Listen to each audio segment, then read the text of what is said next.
Artsy Alicia here. I absolutely love shortbread biscuits, so I decided to make some.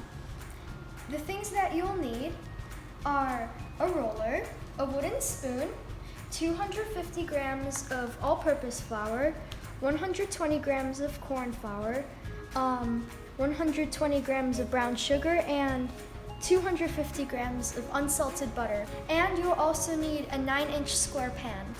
Let's get to work. In a bowl, you need to cream the butter and the sugar, and then you mix in the flour. Once you've mixed all the ingredients in a bowl together, make sure you preheat the oven to 300 degrees Fahrenheit. Now I'm pressing it into the dish. And then once you're done pressing it, once you've poked all the corners in to the pan, prick all over lightly with a fork.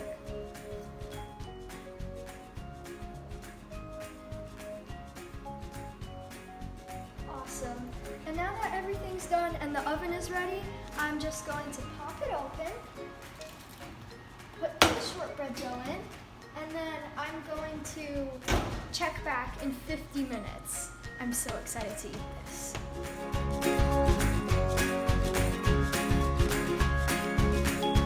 Okay, let's take the shortbread out. Oh, it smells so buttery. Enjoy!